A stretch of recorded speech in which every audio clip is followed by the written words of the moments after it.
Alors, ma vie, avant d'arriver ici, au centre d'accueil, était complètement détruite par l'alcool. Tant que je ne buvais pas, je n'arrivais pas à dormir. Jusqu'au point où j'arrivais des fois même à tomber ivre. Même, je me rappelle même peut-être une fois, oui, dans le coma éthylique, comme on dit, coma éthylique, voilà. On écumait les bars que des amis avaient. Ma vie était dirigée, guidée, je dis par ça. Ça m'a rendu malade. Rendu malade où j'avais la tremblote. Quand je ne buvais pas, je tremblais. Ma vie sociale a été détruite. Ma vie sociale, en fait, j'ai renié ma vie sociale. Jusqu'au point où, je le dis, j'ai épousé l'alcool au détriment de la femme. Ça m'a conduit à vivoter. À vivoter, à avoir une vie, je dirais, de bohème peut-être, parce que ça m'a conduit même aussi à connaître un état de vivre, un état de SDF. Quand je ne buvais pas, je me sentais triste. Alors au centre d'accueil, je suis venu au centre d'accueil parce que j'avais un ami qui avait une boutique exotique où je venais boire. La boutique était située dans la rue de l'église. Quand, des années passées, quand j'ai eu un ami qui est décédé par suicide, là à la gare du Nord, qui s'est suicidé à la gare du Nord, ça m'a interpellé. Ça m'a interpellé parce qu'entre-temps, ma vie était complètement détruite aussi. Et ça m'a interpellé. C'est comme ça que je suis venu au centre d'accueil. Je me suis rappelé que là où tu allais boire, il y avait une église, ben vas-y voir. Donc c'est comme ça que je suis venu au centre d'accueil. Et au centre d'accueil, je vis les pasteurs, on a commencé dans les chaînes de prière, tout et tout.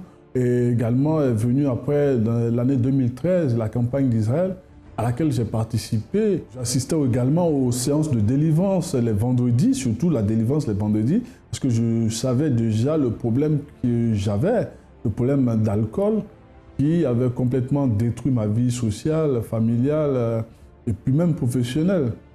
J'ai fait la campagne d'Israël pour être bref, c'était pour ma vie spirituelle, hein, déjà, pour ma vie spirituelle.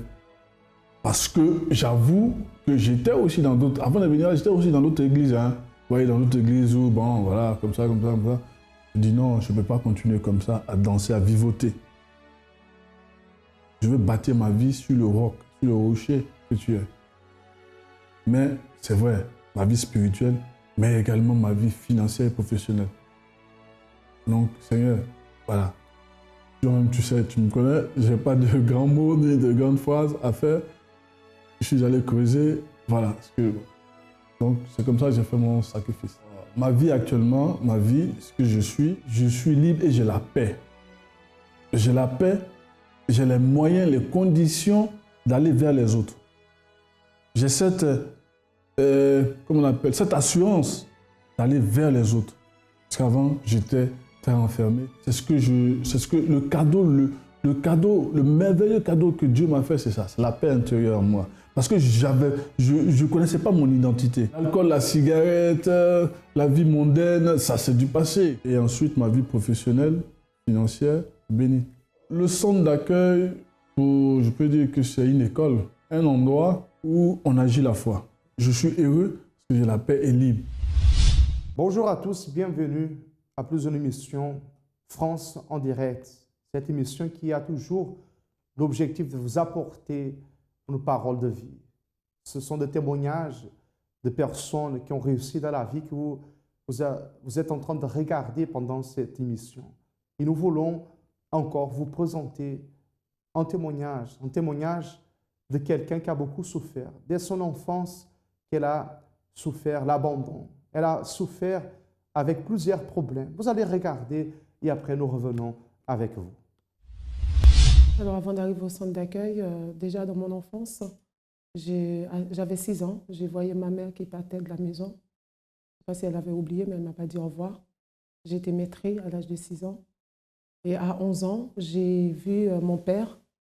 Et on était dans le champ, qui s'était évanoui en arrivant à la maison, qui m'a tenu la main.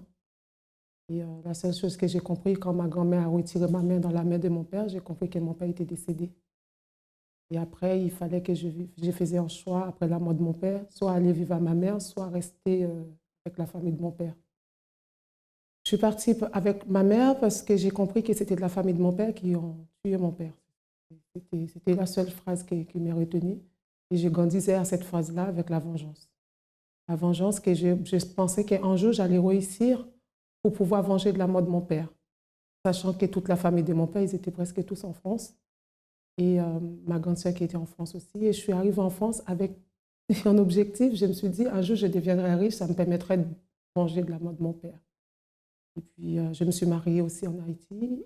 Et j'ai vu, dans un accident de voiture, j'ai vu mourir le père de mon fils. Et je vis mon fils qui avait 7 mois dans le coma. Et quand je suis arrivée en France, je me suis dit, et j'avais un objectif, c'est que la famille de mon père s'était complotée avec une voisine. Et j'avais une vision, j'ai dit en vision, mais aujourd'hui, je ne dirais pas comme ça. Mais je me suis dit, si je vais avec quelque chose, je fais le tour de sa maison et j'ai mis le feu, comme ça, ce sera brûlé, ce sera tout.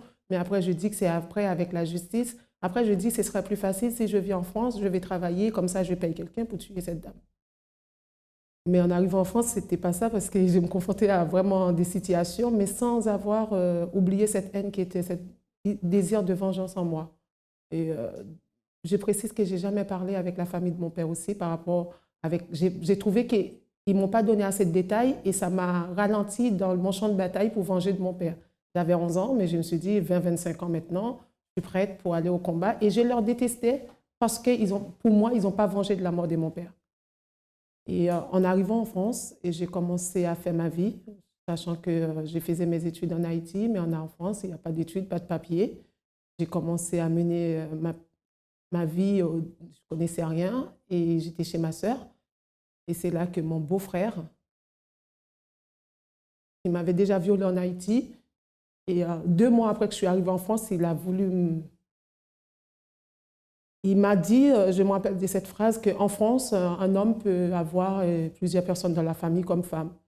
Et puisque maintenant, il l'avait déjà fait en Haïti, mais puisqu'en France, j'ai refusé et il m'a mis dehors chez lui.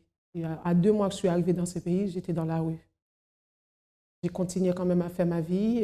L'enfant que j'avais laissé en Haïti est rentré, sachant que je m'étais déjà mariée en Haïti avant de venir en France.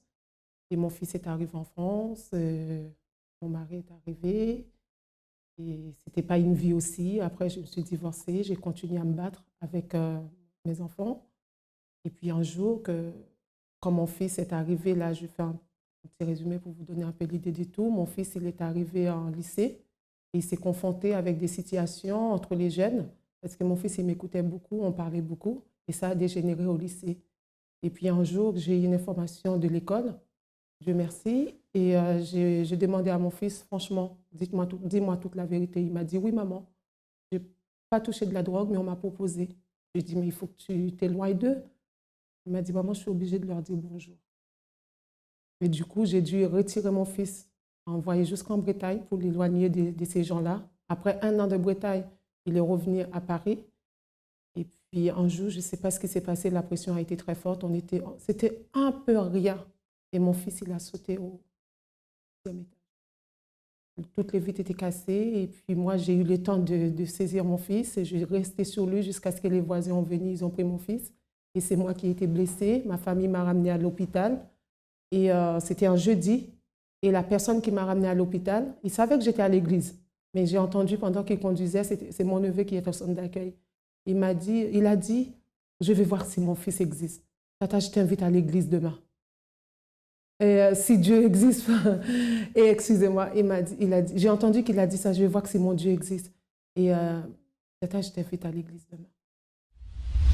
Voilà, comme vous avez vu, Madame Gesta, elle a tout perdu dans sa vie. Elle a perdu sa famille, elle a perdu le mari, elle a perdu ses enfants, elle a perdu la volonté même de vivre à cause de cette situation. Le suicide, le vice, l'abandon a fait partie de sa vie, de son enfance. Et elle a beaucoup souffert. Et qu'ici, vous êtes aussi dans cette même situation. Vous êtes en train de passer le même problème. Cette souffrance, elle se trouve à l'intérieur de vous. Et à cause de ça, vous avez pensé déjà au suicide.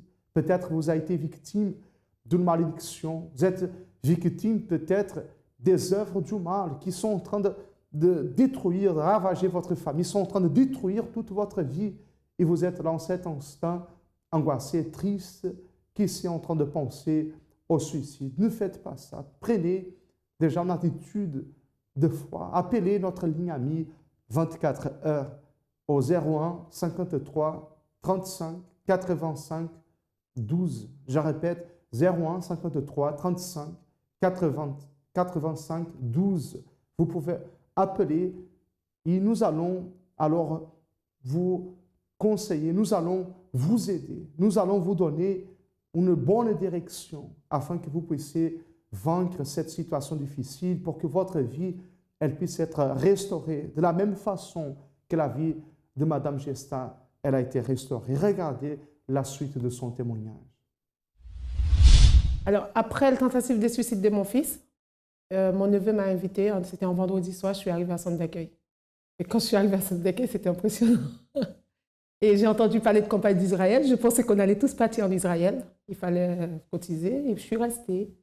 Je voulais voir, voilà. Et après, j'ai compris que ce n'était pas ça. Mais j'ai participé quand même aux campagnes d'Israël. Et après, je me suis absentée.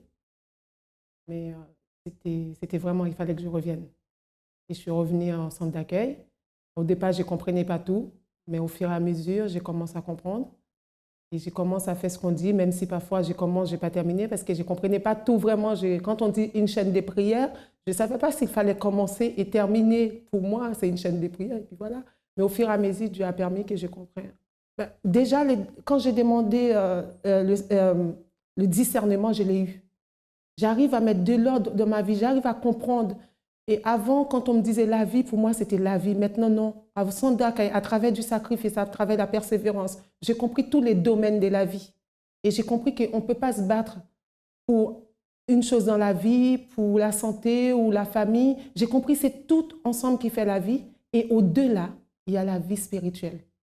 Et ça ne sert à rien d'avoir tout de ce monde. On peut demander, on va en avoir. Mais la vie spirituelle, c'est un combat. Et c'est le plus important. Et en faisant des sacrifices, c'est à travers les sacrifices, j'arrive à comprendre qu'est-ce que ça veut dire la vie spirituelle. J'arrive à dire, tous les jours, je sais qu'il y a des choses à changer en moi. Et Dieu me permet toujours c'est pas toujours facile, mais il y a des jours que j'ai fait des choses, je me suis rendu compte, non, ce que tu as fait, c'était pas ça. C'est pas bon. Et je peux maintenant, il y a une chose que je sais, je ne vais pas profiter pour dire, je peux faire des choses, je recommence. Mais quand il m'arrive que je fais quelque chose, tout de suite, ma conscience me dit non. Il faut que tu recommences, il faut que tu repars, il faut que tu demandes pardon. Ça, ce n'était pas comme ça.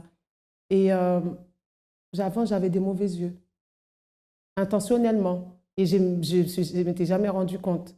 Et aujourd'hui, je peux dire que je lutte pour ça. Je lutte pour arrêter de voir les choses négatives. Alors, vous avez vu la situation de Gesta, la situation difficile dans laquelle elle se trouvait. Même son fils a essayé le suicide, a fait une tentative de suicide. Après cela, quelqu'un de sa famille, son neveu, qui l'a invité à venir au centre d'accueil. Parce qu'elle aussi, elle avait le désir de voir sa vie changer à travers le conseil, la direction qu'elle a reçue au centre d'accueil universel. Alors, elle a mis en pratique et elle a pu réussir. Elle a pu vaincre ses problèmes émotionnels, ses problèmes antérieurs. Elle a pu vaincre cette malédiction, cette plaie qui était en train de détruire sa famille, qui de son enfance l'avait déjà rendue malheureuse à cause de l'abandon, le problème qu'elle a eu toute sa vie, dans sa vie sentimentale, dans sa vie conjugale, dans son mariage, et maintenant des problèmes avec ses enfants. Mais elle a pu vaincre ces problèmes à travers le sacrifice, à travers les attitudes de foi. Et nous allons regarder maintenant alors comment aujourd'hui se trouve la vie de Gesta. Alors, ma vie, je peux dire, elle est comblée. Elle est comblée parce que je peux dire que je suis guidée par la présence de Dieu. J'arrive vraiment à me laisser guider par la présence de Dieu. Ma vie familiale, elle est remplie d'amour. Tout va bien, je peux dire. Il y a la communication, il y a la compréhension. Je ne veux pas dire qu'il n'y a pas de soucis, mais on arrive toujours à mettre... On se communique pour trouver des solutions. Je ne me mets pas en colère contre mes enfants pour un rien. Ma fille me dit souvent, maman, tu as changé. Je ne tape plus mes enfants. Je l'ai dit parce que c'est vrai, je le faisais avant par la colère. Et maintenant, non, je parle. Et il y a aussi la réunion des mères qui prient le mercredi. Ça m'aide beaucoup. Vous savez, quand je sors dans la réunion des mères qui prient, j'utilise les mots que la femme du pasteur dit pour pouvoir parler avec mes enfants. Par exemple, chaque semaine, d'après le conseil qu'il nous a donné, elle nous donne, moi, je mets en pratique. Et ça me permet, même moi, parfois, je parle à mes enfants, je trouve que je parle autrement, mais dans ma tête, j'ai dit, oui, mais c'est ça la femme de pasteur, c'est ça qu'on a appris cette semaine. Alors, je mets en pratique et l'amour qui règne entre mes enfants et moi, entre mes sœurs, entre ma famille que je ne voulais plus entendre parler avant. Et dimanche dernier, en fait, oui, c'était la première semaine du mois de janvier, oui, la semaine dernière, j'ai appelé mon oncle, le frère de mon père, depuis 20 ans, je n'ai pas dit bonjour. Et pour dire que non seulement je n'ai pas dit bonjour, ma grand-mère est morte, je ne suis pas partie à l'enterrement. Et j'ai appelé pour leur demander pardon. Et je leur ai expliqué, aujourd'hui, je suis comblée d'amour, de paix avec ma famille. Eh bien, j'étais femme de ménage.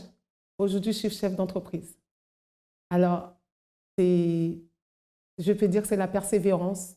C'est tout ce qu'on a appris. C'est à travers le campagne d'Israël. Parce que je sais que je n'ai pas demandé d'avoir cette entreprise en campagne d'Israël, mais Dieu il m'a montré qu'il peut me donner au-delà de mon espérance. J'ai fini de faire en campagne d'Israël, je n'avais pas un centime. J'avais un retard de loyer et découvert à la banque. Et là où j'ai eu mon diplôme, on m'a proposé un CDI, je ne l'ai pas pris.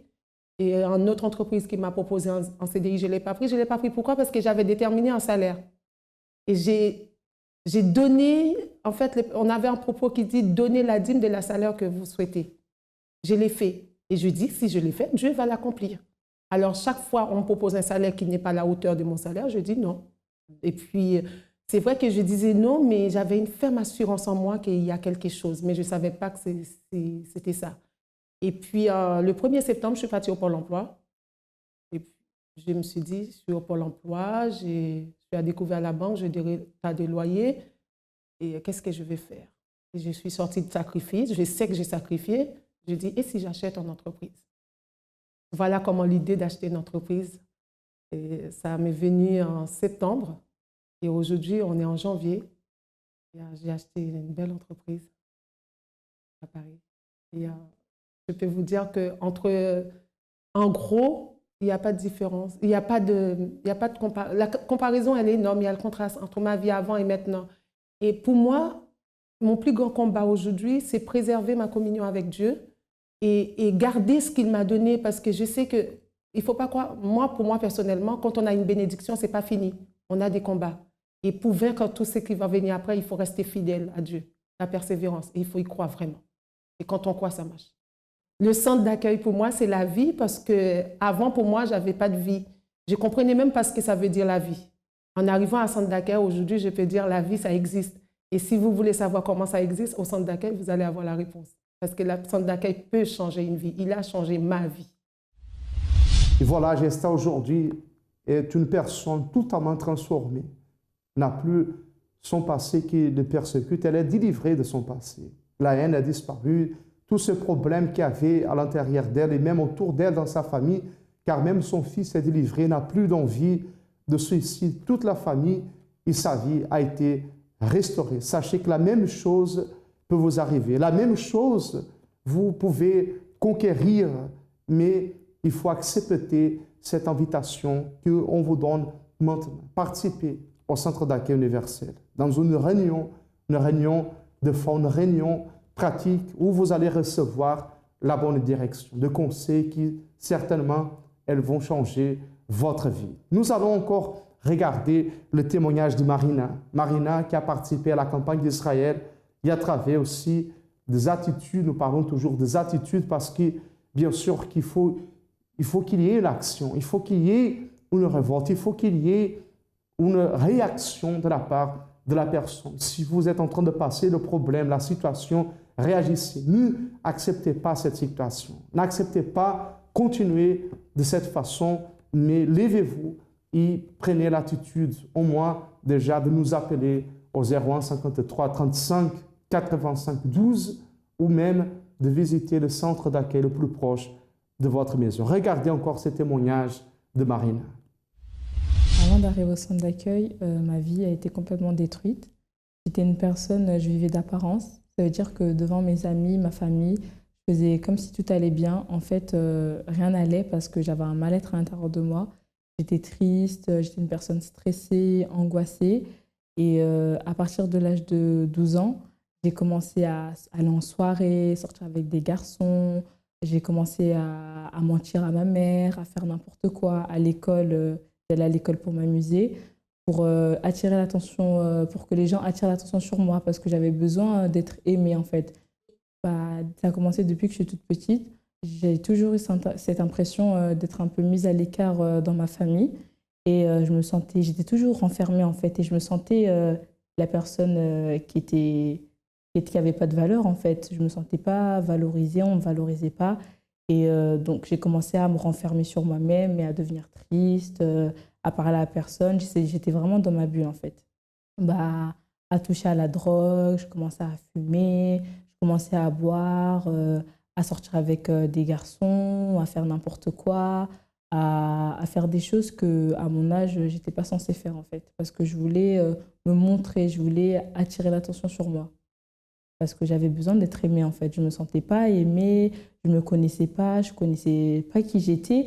Et j'avais besoin en fait, ce vide qui était à l'intérieur de moi, je voulais combler ce vide en fait. Je voulais montrer, je voulais en fait dire oui, je suis là, que j'ai besoin d'être aimée. Donc je faisais tout ça pour qu'on puisse me donner de l'attention. Ouais, c'était très tendu parce que elle et moi, on se parlait pas beaucoup. On n'avait pas de communication, c'était tout le temps, on se disputait. En fait, on n'avait pas cette relation mère et fille. Bah, à l'école, j'allais à l'école pour m'amuser, en fait, j'allais pas pour travailler. Quand j'allais à l'école, bah, c'était pour montrer comment j'étais habillée ou pour sortir avec des garçons, pour être agressif, impoli envers les professeurs, mais j'allais pas à l'école pour étudier, rien de loi. Bah, j'étais souriante, j'étais gentille, mais très agressive en fait. Fallait pas du tout me chercher parce que directement j'allais taper. Quand on me disait oui, on va là-bas pour se battre, bah, j'étais toujours là dans les problèmes. C'était toujours Marina. J'étais très gentille, j'étais une personne gentille, assez calme, mais que parfois je pouvais devenir très très violente. Bah, j'ai connu le centre d'accueil grâce à une amie qui m'avait souvent invitée au centre d'accueil avant, sauf que je refusais. Puis un jour, j'étais vraiment mal et je l'ai rappelée pour savoir si elle allait toujours au centre d'accueil. Elle m'a dit oui, donc j'ai commencé à venir avec elle. J'ai commencé à faire des chaînes de prière, des propos pour arrêter mes vices, pour être délivrée. J'ai fait la campagne d'Israël, j'ai fait le jeûne de Daniel. Parce que je voulais changer de vie en fait. Quand je suis arrivée à l'église, j'ai compris que la vie que j'avais, c'était pas correct. Et je voulais vraiment changer de vie, je voulais être une autre personne. Et bah, j'ai fait la campagne d'Israël pour que tout change en fait. Aujourd'hui, ma vie, elle a complètement changé. Je suis une personne, je suis là, je suis différente, je suis plus la même. Cette tristesse que j'avais avant, je suis plus triste, j'ai la paix, j'ai la joie. J'ai pas besoin maintenant d'être entourée pour savoir que je suis aimée, en fait. Je suis une personne complètement différente. Non, tous les vices que j'avais avant, j'ai arrêté parce que j'ai compris que ça ne servait à rien et que c'est pas à travers de ça que ma vie allait changer. Maintenant, je fume plus, je bois plus, j'ai plus besoin d'aller en soirée ou de sortir avec des garçons. Maintenant, tout a changé. Bah, le centre d'accueil, ça représente, pour moi, c'est ma famille, en fait, c'est ma maison. Quand je suis au centre d'accueil, bah, je me suis sentie bien. Je suis jamais allée dans un autre lieu où je me sentais comme ça, en fait. Pour moi, c'est ma maison, le centre d'accueil. La relation avec ma mère, elle a changé. Maintenant, on se parle, alors qu'avant, il n'y avait aucune communication. On se parle, on passe du moment ensemble. Maintenant, je peux vraiment dire que c'est ma mère. Je peux vraiment reconnaître que c'est ma mère. À l'école, j'ai passé mon brevet et je l'ai eu. J'ai fait une filière en bac pro. ASSP, tout ce qui est infirmière pour devenir infirmière puéricultrice. Avant, j'étais la dernière de ma classe et maintenant, je fais partie des premières. À l'école, maintenant, tout va bien. Je suis heureuse, je suis en paix, je suis différente. Ma vie, elle a changé. Et je ne pensais pas un jour que je pouvais être celle que je suis maintenant. Voilà, Marina, aujourd'hui, est une personne heureuse. Elle a pris son propre indépendance. C'est une personne qui a pu rétablir aussi sa famille, n'a plus de cauchemar, n'a plus d'ensomnie, elle a la paix. Et la même chose pour vous arriver. Participez au centre d'accueil universel. Pour vous qui habitez ici à Paris, vous avez notre siège au 254 rue du Faubourg Saint-Martin, dans le 10e. 254 rue du Faubourg Saint-Martin, dans le 10e. Et pour vous qui habitez en Provence ou même dans les îles, vous avez les adresses qui passent dans votre téléviseur ou dans votre ordinateur. Vous avez aussi notre ligne amie 24 heures que vous pouvez appeler au 01 53 35 85 12. 01 53 35 85 12. N'hésitez pas à chercher de l'aide car il y a la solution pour votre vie. Nous vous disons à bientôt. Quel était le plus beau jour de votre vie? Oui, la question s'adresse à vous. Quel jour vous êtes-vous senti le plus heureux de votre vie? Pensez à la réponse et identifiez cette journée. Que s'est-il passé ce jour-là?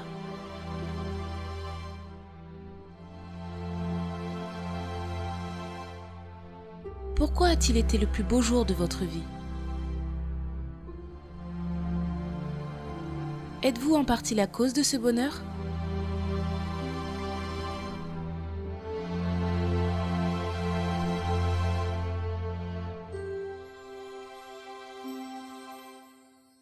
Était-ce le fruit d'une action que vous avez entreprise?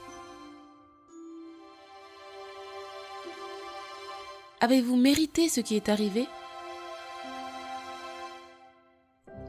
Ou était-ce quelque chose d'involontaire qui s'est produit? Quelles ont été les décisions clés, les choix ou les attitudes que vous avez prises et qui vous ont conduit à ce jour? Avez-vous partagé avec vos proches ce qui s'est passé ce jour-là? Sinon, pourquoi ne l'avez-vous pas partagé? Que devrait-il arriver prochainement pour vous rendre encore plus heureux que ce jour dont vous vous souvenez? En d'autres termes, comment sera le prochain jour le plus heureux de votre vie? Croyez-vous que ce jour viendra? Quand? Qu'allez-vous faire afin de provoquer l'arrivée de cette nouvelle date? Ce sont 13 questions jusqu'à maintenant. La plupart de ceux qui écoutent ces phrases n'ont tout simplement pas répondu à une seule question. Moins de la moitié d'entre vous ont répondu à une ou deux. Et ce sont très peu d'entre eux qui ont pris le temps de voyager dans chaque réponse. Eux, et eux seuls, ont découvert des choses très intéressantes sur eux-mêmes. Ils auront de nouvelles sources d'inspiration pour l'avenir et plus de chances de parvenir au plus beau jour de leur vie jusqu'à présent. Qui avez-vous choisi d'être ?